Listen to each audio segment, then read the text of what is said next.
world of animation, there are a few universal truths that we have to live by. The coyote will never catch the roadrunner, Tom will never catch Jerry, and Plankton, for some reason, will never get the Krabby Patty formula. But does that last law really need to be something that matters at this point? To answer that question, let's go back in time to the first appearance of the villainous organism. Plankton made his first appearance on July 31st, 1999, on the third episode of the series called, of course, Plankton.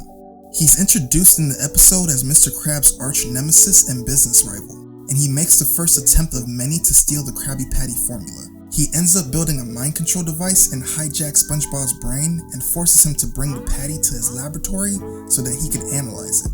At the end, he loses sight of his goal and we get the first of many failed attempts to retrieve the formula. I bring up this idea specifically because I don't believe he's had an idea as good since. The whole mind control plan was even the main focal point in the first movie.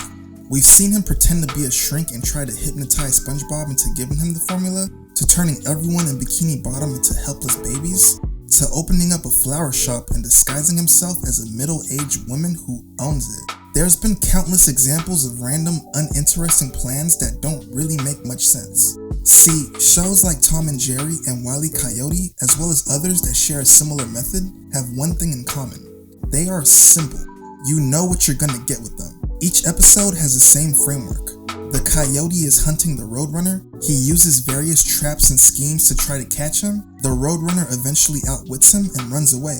Even more modern shows like Phineas and Ferb have a similar style. Each episode works around the fact that Candace is trying to get the boys in trouble, and Dr. Doofenshmirtz is trying to take over the tri-state area, to no avail. Storylines are then created around these concrete plot points. And although SpongeBob does create plot lines around Plankton not getting the formula, it also produces episodes like Pat the Dog or One Trick Sponge. Episodes that have nothing to do with anything and really are just fillers, to be honest. Karen's Baby, an episode where Plankton is literally the main character, is about him and his computer wife Karen having and taking care of a baby. And obviously I understand that SpongeBob is the titular character of the show and his day-to-day life in Bikini Bottom working as a fry cook is the main focal point. I'm just saying that earlier on, Plankton was the primary antagonist of the show, and now, as the years have gone by, trying to retrieve the formula has become nothing more than a cheap running gag.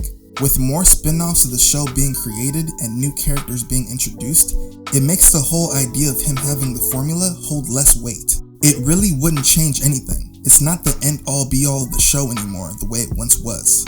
And honestly, it could potentially open up new interesting plot lines for the series. SpongeBob is extremely popular and is for sure one of my favorite cartoons of all time. I just found this specific aspect of the show interesting.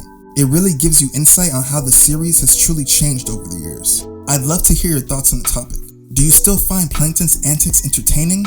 Or do you miss the days where his pursuit of the Krabby Patty formula was a more central focus? Let me know in the comments. Thanks for watching. If you enjoyed this video, please make sure to like and subscribe. I wanted to give a super late thank you to you guys for helping me get past 1,000 subs. That was very exciting for me.